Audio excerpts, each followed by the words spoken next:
क्या उत्तर प्रदेश में India alliance टूट जाएगा? क्या राहुल और अखिलेश की हिट जोड़ी अब फिर से एक साथ नजर नहीं आएगी? आखिर कांग्रेस ने सपा के सामने ऐसी कौन सी डिमांड रख डाली है जिससे दोनों ही पार्टियों के रिश्तों में दरार आ गई है? क्या कांग्रेस की डिमांड सुन अखिलेश ने फौरन गठबंधन तोड़ने का फैसला ले लिया है? और सबसे बड़ा सवाल तो ये है कि इंडिया अलायंस में दरार आने पर बीजेपी को कितनी सीटों पर फायदा हो सकता है?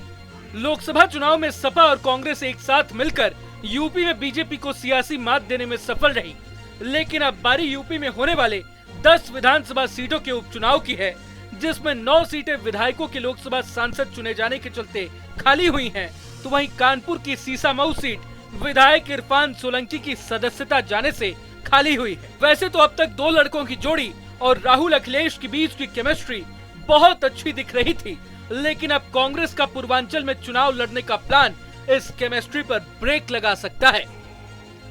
दरअसल यूपी के जिन 10 सीटों पर उपचुनाव है, उसमें करहल, मीरापुर, खैर, फूलपुर, मझवा, कुंदरकी, गाजियाबाद, कटहरी, मिल्कीपुर और सीसामऊ सीट शामिल है।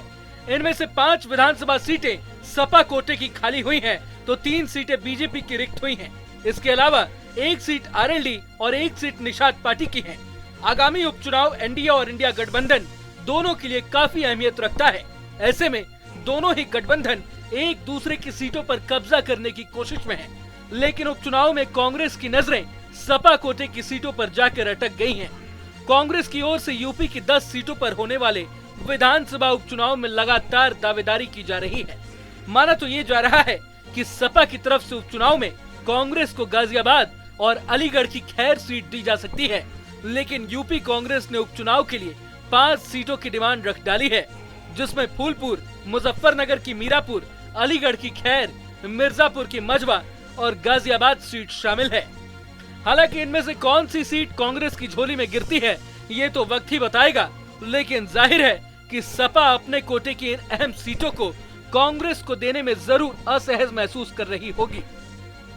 अब इंडिया गठबंधन के पास जहां लोकसभा चुनाव की तर्ज पर यूपी विधानसभा उपचुनाव में भी आपसी समन्वय बनाकर अच्छा प्रदर्शन करके अपने गठबंधन को और मजबूत करने का मौका है, लेकिन कांग्रेस के मन मुताबिक सीट देने के लिए सपा रजामंद होगी या नहीं, ये बड़ा सवाल है। दूसरी तरफ जानकारों का कहना है कि समाजवादी पार्टी यूपी में कांग्रेस को सीटें देने को लेकर एक अलग रणनीति पर काम कर रही है।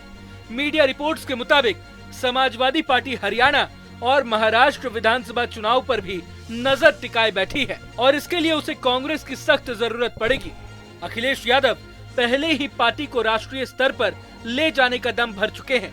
अब वो हरियाणा और महाराष्ट्र विधानसभा चुनाव में भी कांग्रेस से गठबंधन के तहत सीटों की उम्मीद कर रहे हैं, लेकिन अगर यूपी में कांग्रेस को उचित भागीदारी चाहिए तो उसे इन दोनों राज्यों में समाजवादी पार्टी को भी हिस्सेदारी देनी होगी। अगर आपको ये वीडियो पसंद आए तो लाइक करें और चैनल को सब्सक्राइब करें। वहीं तमाम बड़ी खबरों के लिए देखते रहें न्यूज़ नेशन।